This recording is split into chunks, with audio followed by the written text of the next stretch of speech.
सगळे केलं पाहिजे. अण्णा भागवत हा तेव्हा तरुण असलेला कार्यकर्ता नानासाहेबांना म्हणाला की मला ही सेवा तुम्ही द्या. तेव्हा त्यांनी नानासाहेबांनी त्यांच्याकडनं काही त्यांना सूचना दिल्या.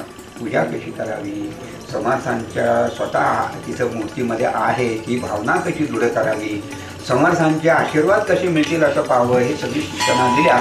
आणि हे अण्णा भागवत 62 वर्ष त्या मूर्तीच्या सगळी पूजा अर्चा देखभाल सगळ्या कार्यक्रमाची व्यवस्था अण्णा भागवत करतात. थोड्या गोष्टी श्रद्धेच्या काही असतात, खेडेगावातले लोक आहेत त्यांची श्रद्धा असते. अण्णा भागवत रोज भिक्षा मागायला जायचे दुपारी 12च्या दरम्यान. लोकांची अशी श्रद्धा होती की अण्णा भागवत जेव्हा भिक्षेला बाहेर पडतात तेव्हा समर्थांचा उजवा पाय पुढे असतो आणि ते परत आले की पुन्हा समपद होतात, अशी लोकांच्या तिथली श्रद्धा होती. फार लोकांची श्रद्धा या मूर्तीवर आहे आणि अण्णांनी ही श्रद्धा वृद्धिंगत होईल याच्याबद्दल चांगलं भान राखलेलं आहे. तेव्हा त्या सगळ्या समर्थांच्या खुणा या इथे मिळतात आपल्याला बघायला.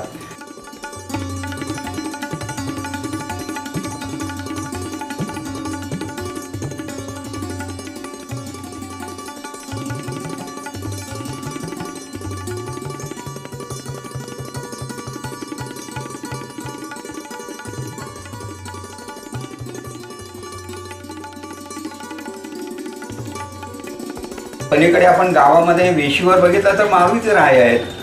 या मारुती रायांच्याकडे समर्थांनी साकडं घातलं की मला थोरले बंधू काही अनुग्रह देत नाहीत, आता अनुग्रह द्यायचा तर तुम्हीच दिला पाहिजे. शेवटी मारुती रामरायांना बोलवावं लागलं. रामराय, लक्ष्मण, सीतामाई आणि समोर हनुमान तर होतेच, हे सगळे राजपूत वेशामध्ये तिथं आले त्या मारुती मंदिराच्या तिथे आणि समर्थांना मांडीवर घेऊन त्यांच्या कानामध्ये रामरायांनी मंत्रोपदेश दिला. तेव्हा हे असं जागृत स्थान मारुतीचं इथं आहे. त्याच्या पाठीमागे मोकळ्या मैदानामध्ये भरत भेटीचं स्थान दाखवलं जातं.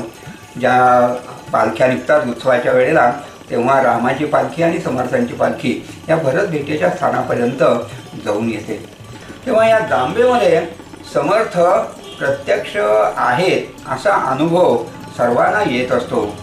तेव्हा असं हे पवित्र असणारं धाम क्षेत्र आता तीर्थक्षेत्र म्हणून त्याला शासनाने दर्जा दिलेला आहे. तेव्हा हे सगळं दांबेचं आपण मुद्दाम जावं आणि समर्थांचं, रामरायाचं, मारुतीरायांचं दर्शन घ्यावं अशी तुम्हा सर्वांना माझी प्रार्थना आहे. जय जय रघुवीर समर्थ.